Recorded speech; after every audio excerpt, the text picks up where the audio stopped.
So I'm going to start off by asking you a question and asking you to respond to it at the end of the presentation. So, could you tell me why did the British government representative give the IRA media advice in the early 1990s?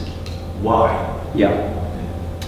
This pitch argues that deception is inevitable in politics. All politicians deceive. Sometimes they're right to deceive, and sometimes they're wrong. The problem is to decide what's an honourable deception and what's a dishonourable deception. Peace in Northern Ireland was achieved using deception, major deceptions and minor deceptions. But much of this deception was honourable because the objective was to bring peace. I use a theatrical metaphor to draw back the curtain, and now I've lost my hand, draw back the curtain on the political drama and explore the good and bad reasons for deception. For example, the British government feared a violent reaction if it was publicly seen to be talking to the IRA. Front stage, John Major denied that he was talking to the IRA. Behind the scenes, the British government was negotiating. In Northern Ireland, you have a sharply divided audience. Nationalists want a united Ireland, Unionists want to strengthen the Union. The final negotiations of the Good Friday Agreement were choreographed to maximise support for the deal from both of these audiences. This meant using constructive ambiguity, designing the agreement to be sold to nationalists as leading to a united Ireland and to Unionists as strengthening the Union.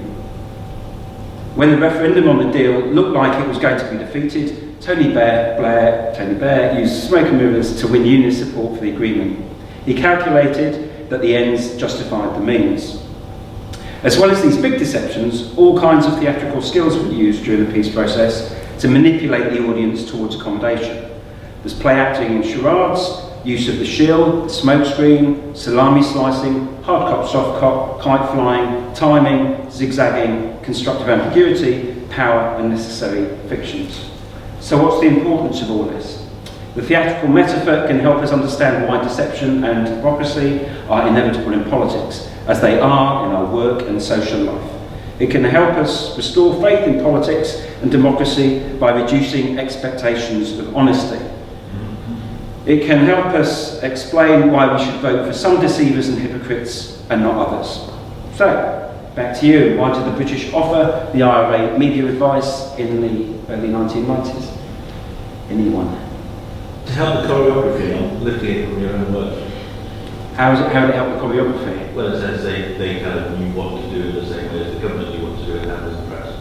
Yeah, so if the British government believed that the IRA wanted sincerely to move into a peace process, they would work with them behind the scenes to try and choreograph that, because they knew that the IRA leadership had to bring a hardline IRA audience into the peace process.